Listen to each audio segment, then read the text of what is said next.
ಬಹುಶಃ ಇದನ್ನ ನೋಡಿದಾಗ ನನಗೆ ಒಂದು ನೆನಪಾಗ್ತಕ್ಕಂಥದ್ದು,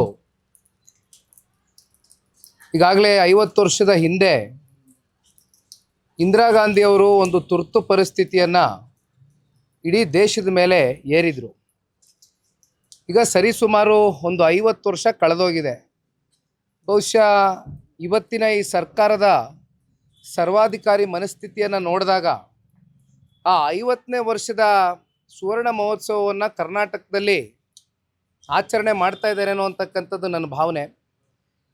ವಿಧಾನಸೌಧ ಒಂದು ರೀತಿ ನಮಗೆ ಶಕ್ತಿ ಸೌಧ ಇದ್ದಂತೆ. ಇಂಥ ಒಂದು ಶಕ್ತಿ ಸೌಧದಲ್ಲಿ ಇವತ್ತು ಎಮರ್ಜೆನ್ಸಿ 2.0ನ ಡಿಕ್ಲೇರ್ ಮಾಡ್ತಕ್ಕಂಥದ್ದಕ್ಕೆ ಇವತ್ತು ಕಾಂಗ್ರೆಸ್ನವರು ಮುಂದಾಗಿದ್ದಾರೆ.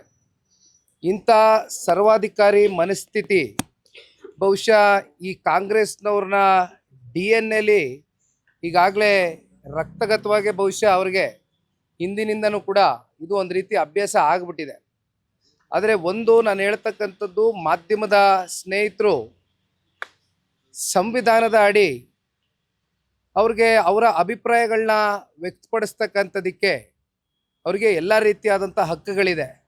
ಆದರೆ ಇವತ್ತು ಸರ್ಕಾರ ಕೊಡ್ತಾ ಇರ್ತಕ್ಕಂಥ ಕಾರಣಗಳೇನು, ಭದ್ರತೆನೋ ತಾಂತ್ರಿಕ ಸಮಸ್ಯೆ ಇರ್ತಕ್ಕಂಥ ಹಿನ್ನೆಲೆಯಲ್ಲಿ ನಾವು ಇವತ್ತು ಈ ಒಂದು ನಿರ್ಧಾರವನ್ನು ತಗೊಳ್ಬೇಕಾಗ್ತದೆ, ಮಾಧ್ಯಮದವ್ರ ಮೇಲೆ ನಿರ್ಬಂಧವನ್ನು ಏರಬೇಕಾಗ್ತದೆ ಅಂತಾರೆ. ಆದರೆ ಒಂದು ಇಲ್ಲಿ ಸ್ಪಷ್ಟವಾಗಿ ತಿಳಿತಕ್ಕಂಥದ್ದು, ಕಾಂಗ್ರೆಸ್ನಲ್ಲಿ ಇರ್ತಕ್ಕಂಥ ಸರ್ಕಾರದ ಜನಪ್ರತಿನಿಧಿಗಳು ವಿಧಾನಸೌಧದಲ್ಲಿ ನಡೆಸ್ತಾ ಇರ್ತಕ್ಕಂಥ ಅವ್ಯವಹಾರಗಳು, ಭ್ರಷ್ಟಾಚಾರಗಳು, ಅನೇಕ ಲೋಪದೋಷಗಳನ್ನ ಮುಚ್ಚುಮರೆ ಮಾಡ್ಕೊಳ್ಳೋದಕ್ಕೋಸ್ಕರ ಇವತ್ತು ಇಂಥ ಒಂದು ನಿರ್ಬಂಧಗಳನ್ನ ಮಾಧ್ಯಮದ ಸ್ನೇಹಿತರ ಮೇಲೆ ಏರ್ತಾ ಇರ್ತಕ್ಕಂಥದ್ದು ನಿಜಕ್ಕೂ ಕೂಡ ಅತ್ಯಂತ ಕರಾಳವಾದಂಥ ಒಂದು ದಿನ ಇವತ್ತು ಈ ಕಾಂಗ್ರೆಸ್ನ ಸರ್ಕಾರಕ್ಕೆ ಅಂತಕ್ಕಂಥದ್ದು ಈ ಸಂದರ್ಭದಲ್ಲಿ ತಿಳಿಸ್ಲಿಕ್ಕೆ ಬಯಸ್ತೇನೆ.